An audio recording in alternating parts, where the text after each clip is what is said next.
Today is Monday, August 8th, 2022. I would like to call to order the special board meeting with a budget presentation purpose. We will begin tonight with the flag salute.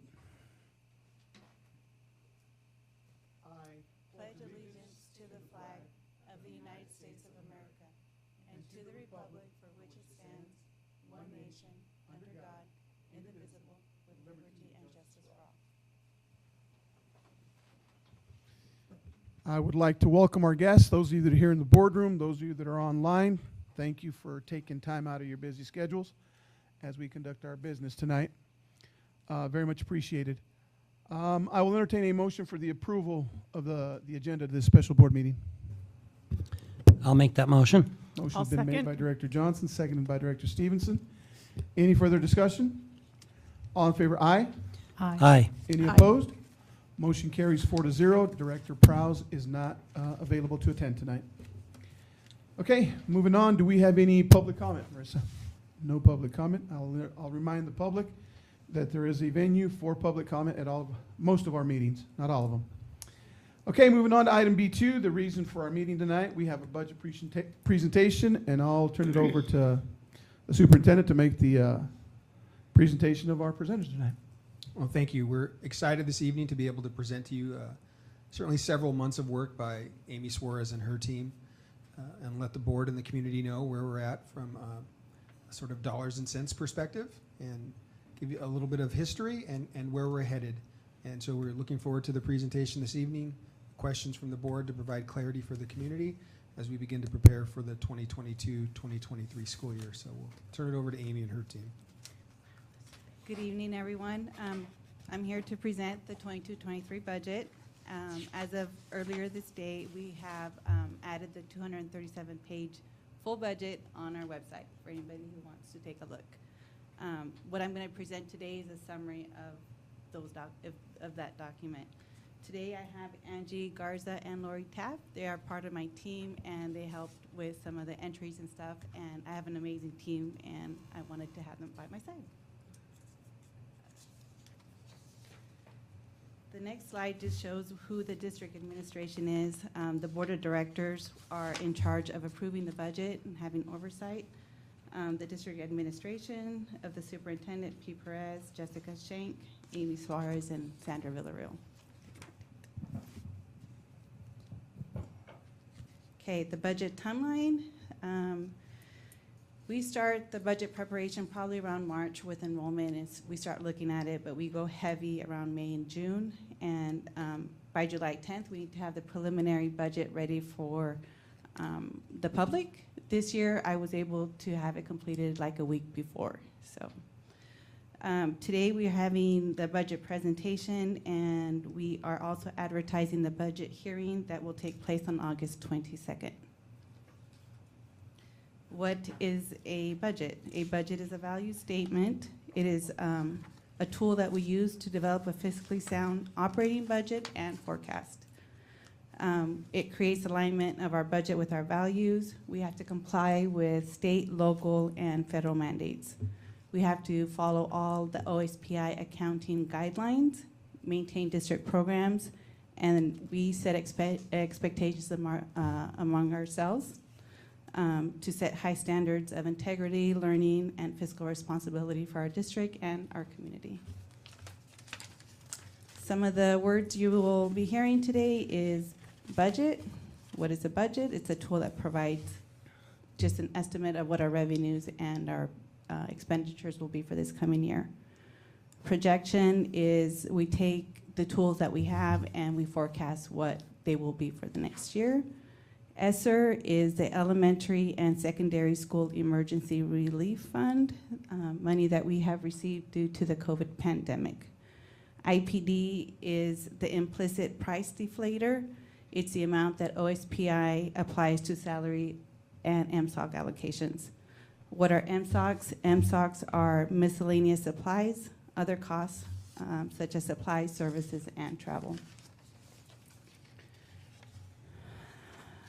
Introduction to the funds. First, I want to start off who is responsible for the funds. The board will be responsible to approved the budget through a resolution on the 22nd. The superintendent and his staff are retained to manage the operations of the school district. We must comply with all budgeting and accounting and financial reporting requirements. Every year, we also have an audit, and they audit our information for compliance.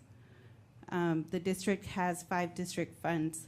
The first one is the general fund, the capital projects fund, the debt service fund, the ASB fund, and the transportation vehicle fund. These funds are detailed in the following slide. The amounts that I have in parentheses will be the amounts that I will be asking the board to approve in appropriations, expenditures. The first one, the general fund, this is the big one. This is where we get money from the state and the federal sources and local, and we use it for expenses to teach our children, such as salaries, benefits, food services, maintenance, and pupil transportation. The capital projects fund will be asking for $900,000, and that's to record that fund. We record land acquisition, additions, remodeling, and repairs. This year, we will be using the capital projects fund to repair 2 roofs to our buildings. The debt service fund is used to pay the principal and interest on our bond that we obtained in 2007. The ASB fund is to record revenues and expenses for our kids, by our kids. The transportation vehicle fund is used for major repairs to our buses and for the purchase of the buses that we do every year. The revenues we receive in this fund is from OSPI. They give us depreciation on our buses.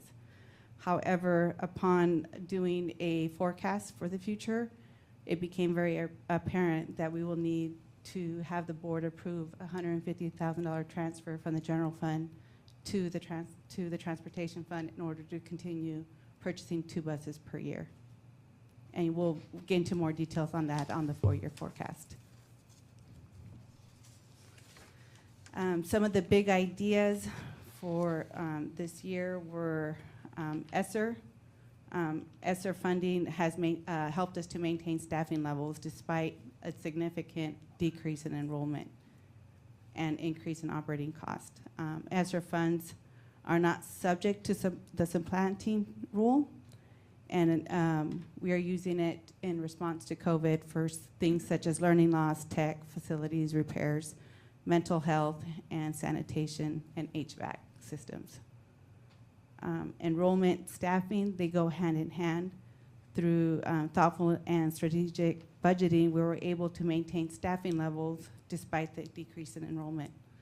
However, this is not sustainable, and we'll get into more details of that in our forecast as well. The reserve projections indicate that by 25-26, if everything remains, we will not be able to maintain our 10% of expenditures as a fund reserve balance. So we'll get into that too.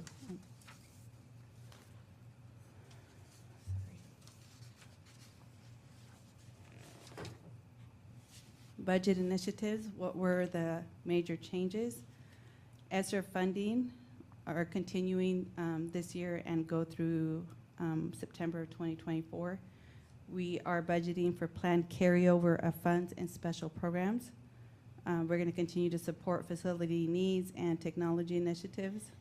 We are going to increase enrollment this year in our transitional kindergarten, and we're going to have efforts to maintain our staffing.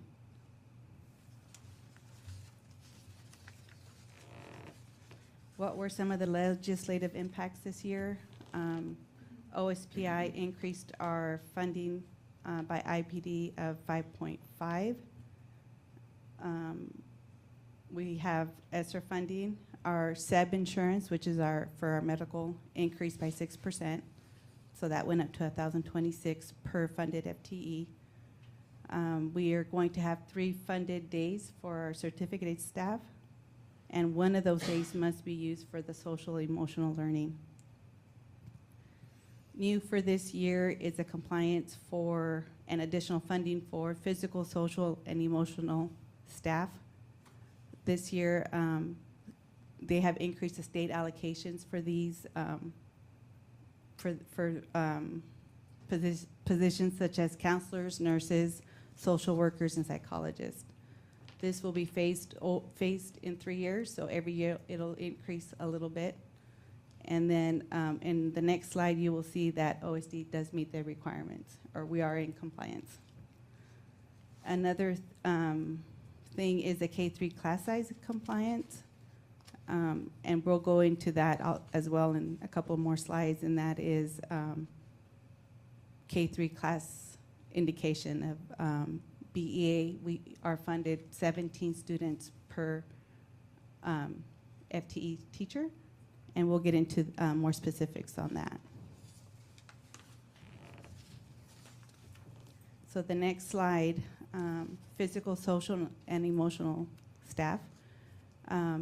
OSPI has a calculator on their website, and you put your school district, and it takes what we currently have and what they're funding us at, and what the difference is. So on this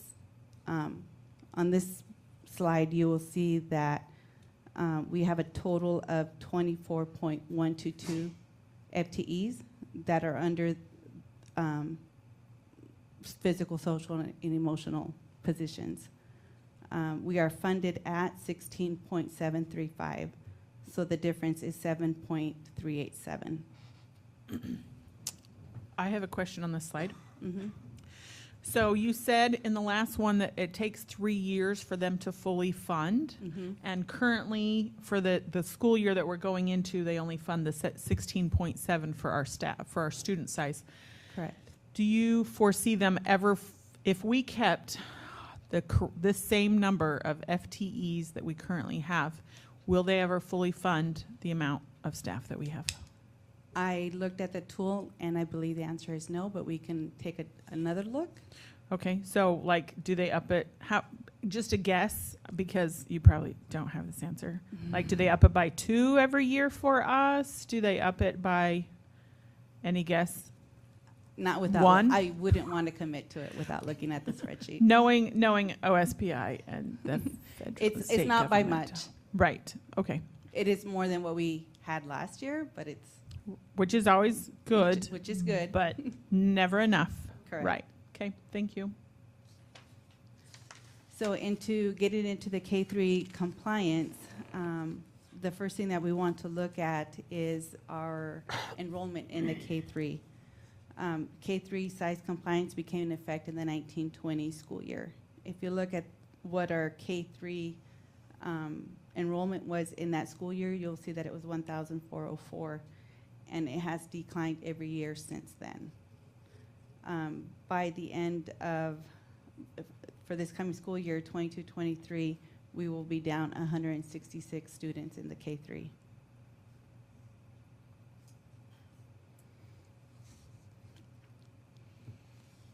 And these kinder numbers do not include TK. These are just true kinder students.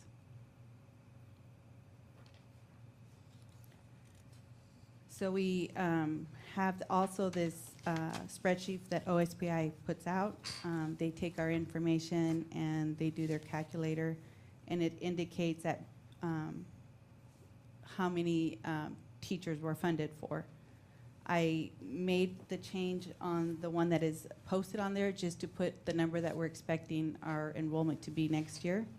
So I changed it from the 1289 to the 1238 that we're expecting, and it gives us a calculation that we will be funded at 72.82 in our K3, and that we currently have 81.86. So from that, you can see that we're unfunded 9.04 BEA teachers. The amount that is unfunded based on what the OSPI gives us per teacher per FTE of 72,778 is 925,196. However, our K3 average pay is 84,475, making that total 1,056,000. So the benefits are not included in that? These are not 84? included in these. We did a kind of a rough estimate right before the meeting, and just with retirement and SEB alone would increase, would make that 84,000 about 102,000. A piece. Mm-hmm. Okay. Approximately. So why is enrollment important? So this information kind of visualizes why enrollment's important. So enrollment, we get the FTE, and that formulates our prototypical numbers, and LSPI says you have this number of students in these grade levels, and this is how many teachers we're funding you for. So the higher the enrollment, the more teachers we're funded for, the less. Enrollment also indicates how much money we receive in the MSOCs. So in the next couple of slides, we're going to take a little deep look into enrollment. So what we did for enrollment for this coming year is we looked at what we actually had at the end of fiscal year 21-22, and we rolled it up. And I'll go into it when we see the slide. As you will see that we are actually budgeting 109 FTEs less than last year's budget. The budget, we're talking about the budget amount, but 76 more than our actual. There was a drop of enrollment of 42 students this school year, 21-22 compared to the previous school year, and then 60 less since the start of the pandemic. In the numbers from the slides, you're going to see that we have an increase in kinder enrollment because of the TK. We are able to claim them like a kinder student, so you will see that increase in there. We are going from 18 TK students this year to 50. So these enrollment numbers on this slide just refer to K3. Is that right? No, now we're looking at enrollment as a whole. Okay.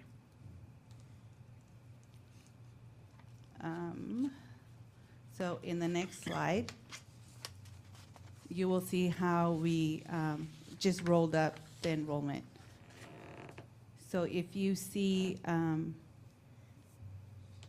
in order for us to project, we have to look at where we're at.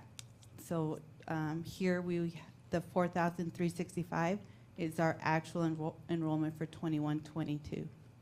And you will see what we budgeted last year and then the difference. In order for us to project next year's enrollment, we're going to take the 4,365 and roll them up. So in the next slide, you will see where we did that.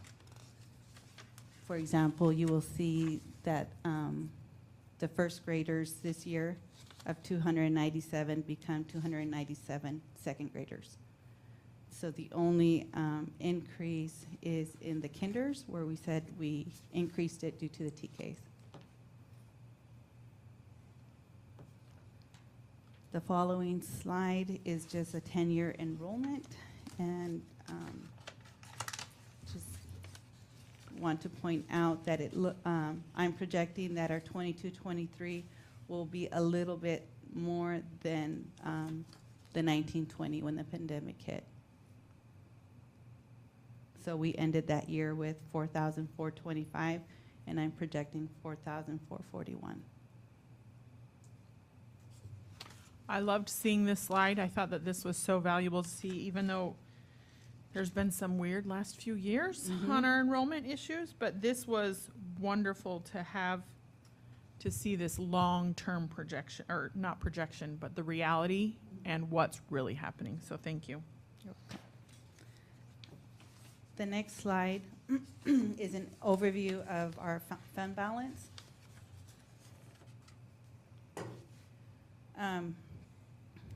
So you will see our 5 funds, what the beginning fund balance I'm projecting.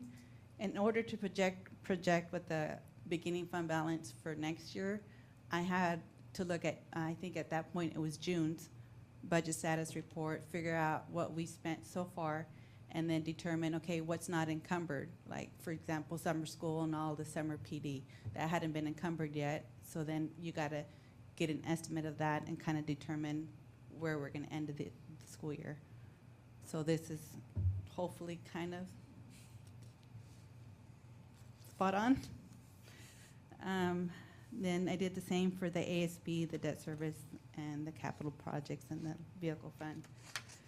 On this one, it's just, we're going to get into more details on it, but I just wanted to show what our revenues are for each fund, our expenditures, our transfers, and our excess of revenues over expenditures, or vice versa. And then what our ending fund balance is. The next slide is comparing what I'm budgeting this year versus what we budgeted for this past year. One of the big changes is our general fund revenues and expenditures increasing by about 10 million, and that's because we are budgeting the remainder of our ESSER funding to be used this coming year, hoping that all the expenses are expensed during this year, and if not, we still have the cushion for the following year.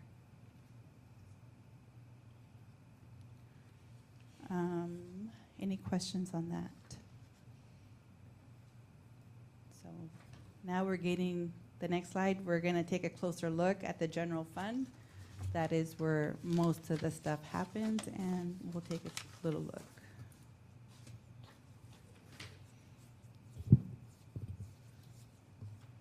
So where does all our money come from? So in this slide, it shows what I am projecting our revenues to be, and then comparing it to what we projected last year, and then the difference. So there again, you're going to keep seeing the same thing where ESSER is making a big jump.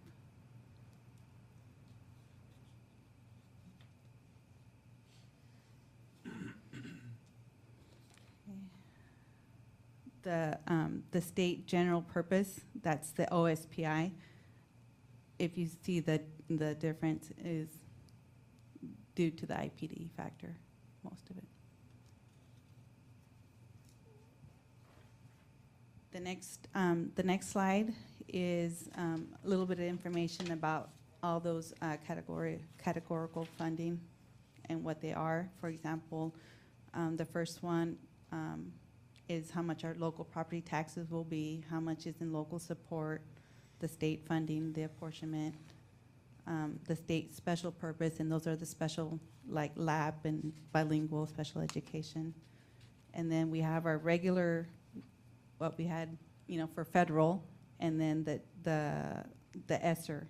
So I wanted to make sure that everyone knew how much we're expecting this year.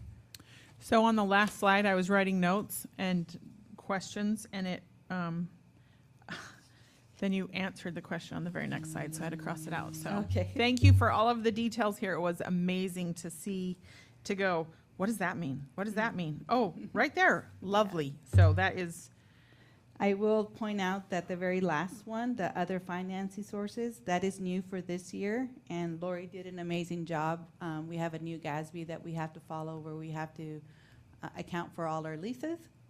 So that's just something new for this year, and just so because of our leases, we're making money?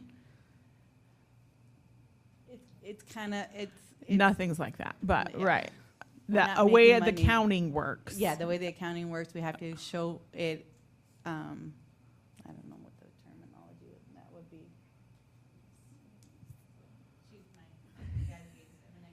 So on the books, it's going to end up being a wash, but in accounting, in order to show it as a separate item, it will show up as an increase I see. in numbers, if that makes Okay. sense. but it's really just changing the way we look at the picture so that the picture is more visible. Right. I know the state constantly changes how you have to account for and do everything, so. And there's always change. There That will makes be a lot of another sense. change coming too as well, so. No way, right? We're working on the next big thing. Every little detail you guys Yes. get to know. Thank you. So the next slide shows what our staffing needs are for next year. As far as the increases in our administrative, our certificated, and our classified. Meaning the coming current year. Yes. When the you t- say next year. Sorry, the meaning- 22-23. Okay, I just was like, wait, okay. So like for administrative, it's for the 22-23 school year, even though they took effect in July. Okay. Any questions on that slide? Okay, next slide.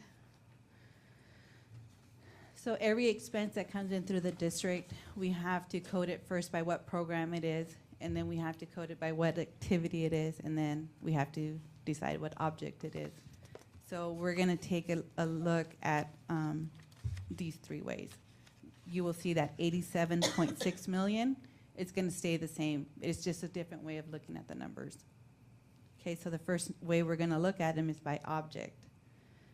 So this shows you that, for example, in 22-23, our certified salaries and their benefits will be about 50% of our budget. Classified salaries will be about 22.9, and the rest will be in supplies, purchase services, travel, and you'll see there's a big increase in capital outlay, and that's because of our ESSER funding and the big projects we'll be doing. So because of the ESSER funding and therefore those projects, that's really why the salaries and benefits dropped by almost 6%, is just because of those. We're paying them more, Correct. So but that's it's that one of the 10 questions that I asked million myself. throws everything Yes. off in the percentage range, even though we're paying them. So in the much more. next slide, to bring that home, I wanted to see, okay, what would it look like if we didn't have ESSER? So in the next slide is expenditures by object for this coming year, and I excluded every expenses that we have coded to ESSER. If we didn't have that, that's kind of what it would look like. Our salaries and benefits total for the classified, certificated, and their benefits would be about 79.38%, which is about what we normally have. Okay, thank you. Okay, so next slide. ESSER Impact. So how are we spending what the 10.2 million remaining in our ESSER? We are going to have subfloaters, continue to have subfloaters. Our K-3 instructional specialists beginning in this current school year are coded to ESSER. Summer school, instructional coach, technology, a food service building, some updates to the office areas at McFarland, some HVAC fixtures, portables, items for social distancing, the classified stipend, and some professional development.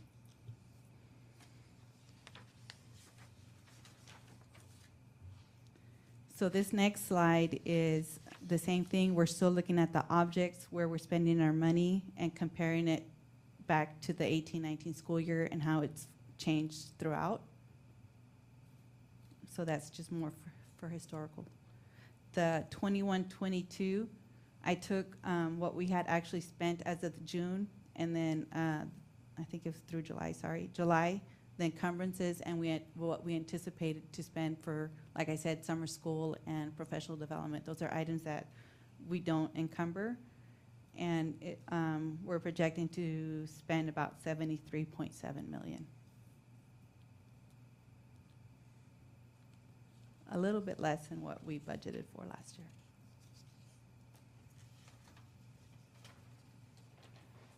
Expense, now we're going to go to the expense by activity. So we still have the 87 million at the bottom of, and this is going to be, for example, the first line item, teaching. teaching and instruction.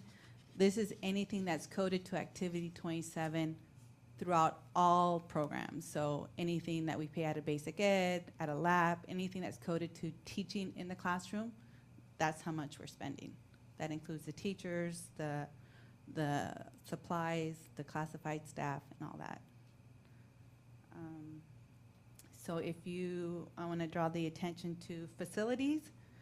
If you see that is going up from 3.9 million to 8.3, and that is because we are going to be working on possibly getting some portables, doing some configuration in the McFarland office, and doing a food service facility.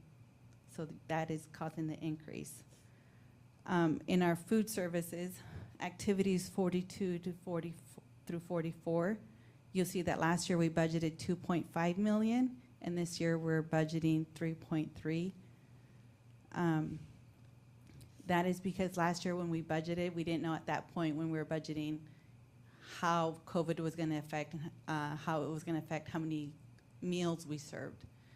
How I budgeted this year is with the thought that we're not closing, we're going as normal, and I'm using this year's actual revenue to project next year's. So this is more in line of what we received this year in food service. So food service mostly is revenue in, expenses out. So if we would have been comparing this to 21, 22 actual instead of budget, it's closer to that number. Yes. But we're just looking budget to budget comparison. Okay. Yes. In administration, you'll see that it's going from 6.1 million to 9.3 million.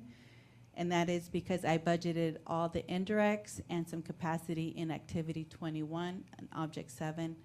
Indirects are percentages that we received for every federal grant and state categorical grants that we receive. For example, in our ESSER grant, every claim that we put in, we get 16% to go to indirects, and indirects are used for overhead district-wide. Is there So any- where was that used?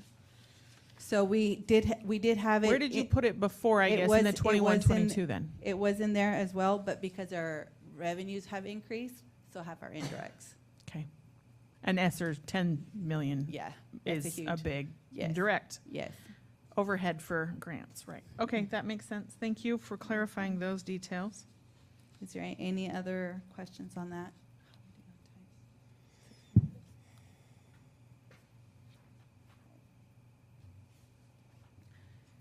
Okay, so now we're going to see how our expenses are by program.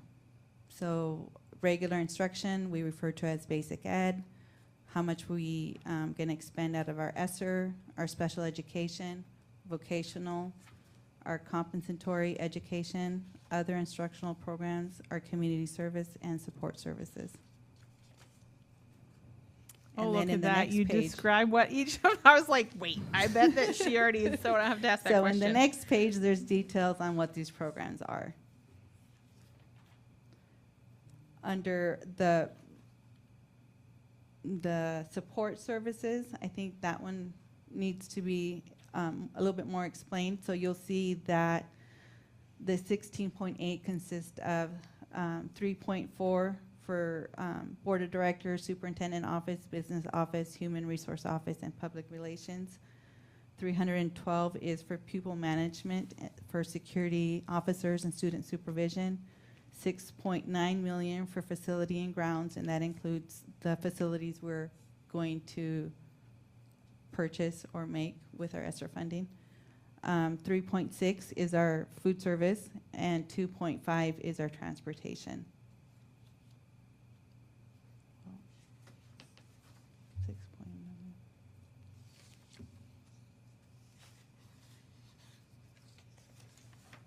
Okay, change to ending fund balance. So as you remember in the previous slide, I said that I'm projecting our beginning fund balance to be 13.5. Also, I'm projecting our revenues to be 87.2 with our expenditures being a little more than our revenues at 87.6. We also have a need to transfer out 150,000, leaving our net revenues over expenditures being negative 568,000. So that changes our ending fund balance to 12,938,000. And then you can see how it compares to what we budgeted last year and what it was actually in 2021. So our actual ending fund balance in 2021 was 13.5. So this negative 4.5 is the difference between the actual for 2021 and the budgeted for 22-23? Sorry, ask the question again? The negative 4.5 out there on the end? Yes. Is the difference between the 2021 actual and the 22-23 budget? Yes. Okay.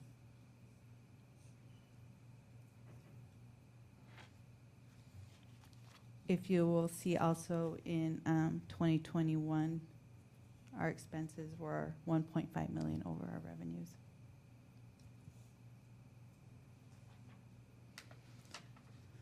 Any questions on that slide? What was that 3 million transfers out? I don't That was remember. during that school year. But do you know what, like, It was was- that when we did it for, It was 3.5 million transfer out. for capital projects, right? Okay, that's what we did. All right. Thank you. So here's the slide that I wanted to put in for, let's take a closer look at our fund balance. What does it actually mean? What's in there? So in the first paragraph, I mean, if you read that, it's kind of our accounting lingo of how do we get fund balance and how does it change and what's in there. So if you look at the very first one, we call them GLs, 821s. It's a general ledger. 821 is restricted for carryover. So just like, for example, LAP, if the state gives us $1 million for LAP, we have a certain amount that we can carry over to the next year. So we have to keep that. That money was given, it was allocated to us in apportionment, and we have to carry it forward in the following year because it can only be used in LAP. The next one is 870. It's committed to other purposes, and that was a resolution that the board signed, I think it was in the 15-16 school year, and it was 1 point some million, and with the expenditures, it's gotten down to about 200,000. So that is still a commitment from the board for that. In GL 875, we are signing contingencies of 2.6 million, and that indicates that we're putting 1.5 million for infrastructure technology, 1 million for negotiation costs, and 100,000 for building budget BEA carryover. The next one is assigned to capital projects.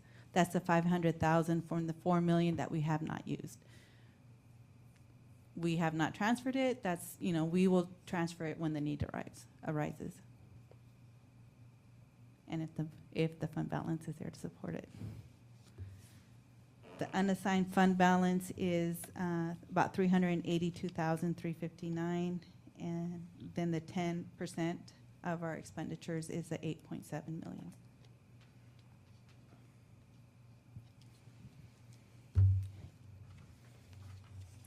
The next slide is a requirement. I have to indicate how much how much are we projecting our MSOC revenues to be off of the F203 report.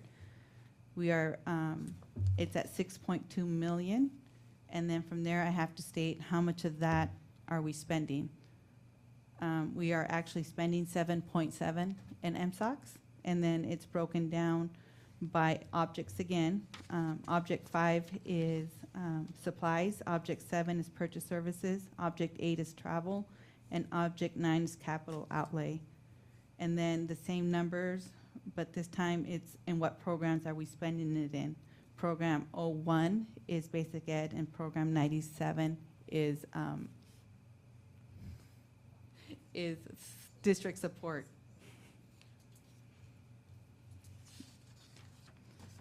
Okay. Okay, now it's time to look at the future as best as we can. It's just a projection.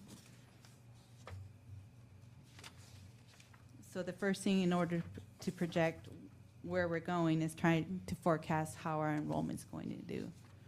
So here again, I took what I'm projecting for 22, 23, and then I rolled them up. And you will see that by the end of 25, 26, there is a decrease of about 53 student FTEs.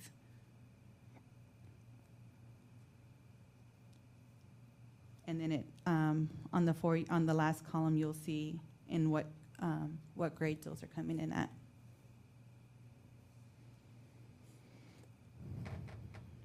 Looks like the biggest one is the 4th grade.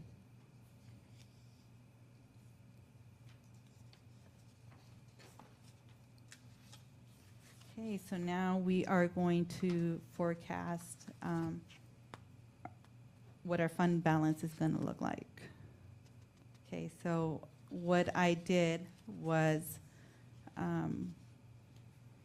you take what we currently budgeted, and then we look at the IPD factor that the state's given us next year and is projected at 2%, and what is projecting the following year. And then I don't think they've posted that one year, but I could say it's somewhere around there. So you increase your revenues by that amount and your expenditures by that amount and make the adjustments for the student, the decrease in students. And those are roughly about each student in MSOCs and is about MSOCs and staffing units is about $9,500 a student. So you make those adjustments and you try to project out what that's going to do if our expenses stay the same. So you will see that for 23-24, the amount of revenues over expenditures goes from negative 568,000 to negative 893,000. And then in 24-25, it jumps to negative 1.6 million. And then in 25-26, it goes to negative 2.5. So our ending fund balance in the 25-26 school year is 7.7 million, when our 10% reserve should be about 8,200,000.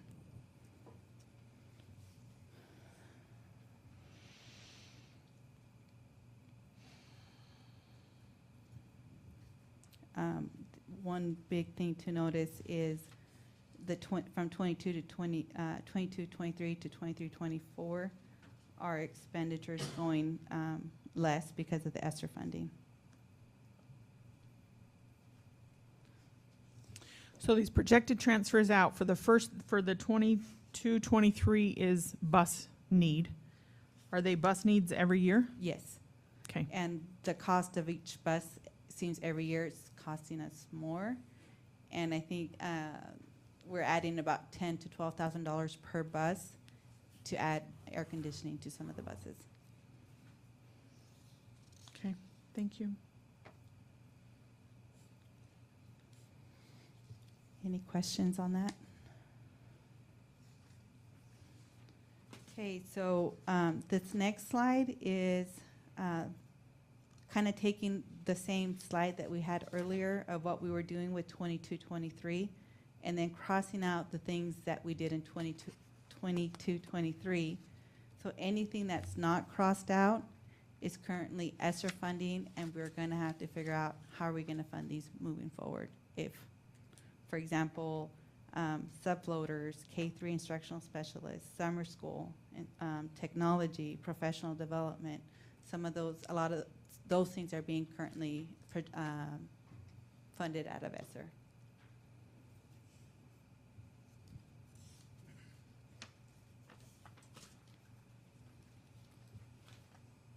So the general fund 4-year forecast, a little bit more detail about where the revenues and the expenses. There again, under federal programs, you see it coming, being 19.4 million, going down to 9 million because we're projecting to use all our ESSER fund in 22-23, giving us a cushion in case things have to get pushed out. we have until the end of 23, 24 to use it.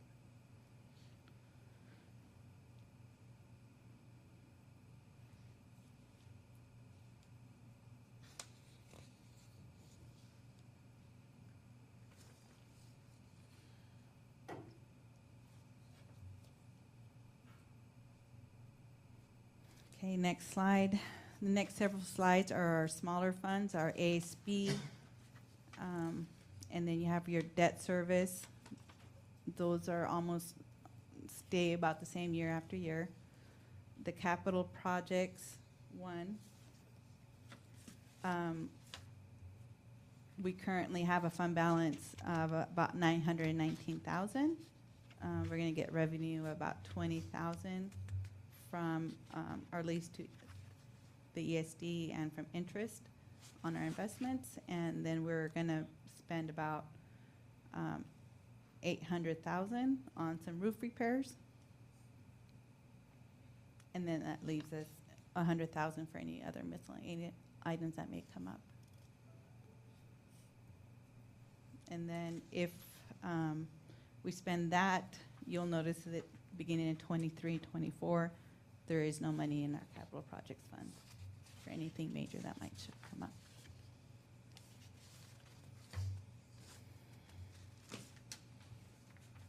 Okay, the vehicle fund.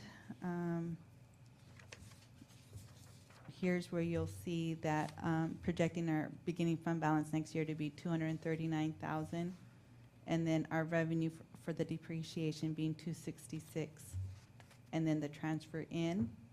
But our cost for the 2 buses is 416,000.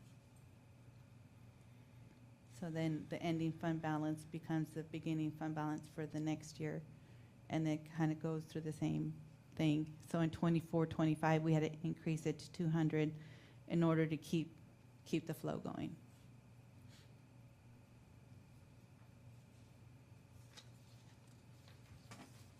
Okay, so next slide is what are our next steps. After today, we're doing August 22nd, we will be doing a budget hearing and then requesting the board to adopt the budget. And then we have until August 31st to submit it to OSPI. So I know part of this process is to get the ESD to approve your budget. Have they already seen this? Yes. It has been And reviewed. said gold star? Gold star. Of course. Thank you. I will admit that initially I did not include anything for the new GASB, and they brought that to our attention, so we worked on that and got that straightened out. Gotcha. Perfect. Thank you so much. Do you guys have any other questions? Wonderful detail. Thank you. And I don't want to read the 100 and No, 200. whatever. 237. Sorry. It's actually very Sorry. interesting. I'm I really sure I'll refer recommend to it at some I'm point very and have proud to of it. read it. It's like your baby. 237 pages, I'm sure. 37 pages. Nell, I just want to commend you and your entire team. I'm glad you got a couple of them here with you. At the end of the day, it's about the people we surround ourselves with to make this what it is. I want to commend you on the candor. These numbers, I know as a board member, bring a little bit of doubt, a little bit of, oh boy, if our enrollment numbers continue to decline or something else gets thrown our way. But at the same time, I'm comforted knowing that we have been good stewards of our taxpayer dollars and are somewhat prepared for some of these things that we don't know about. But as far as the presentation of the budget, I commend you. Like I said, Director Stevenson said, plenty of detail. And to me, it's something I think that is becoming the norm here at the district. We are acknowledging our state of the state, and we are grabbing the bull by the horns and doing the best we can to continue providing excellent instruction for our students, which is what this is about. So thank you very much. I know that this has got to be nerve-wracking, $87 million budget to present to the community, and you did a great job, all of you. Thank you very much. Thank you, Lori. Yes, thank you. Okay, our business is completed for this meeting, and we are adjourned.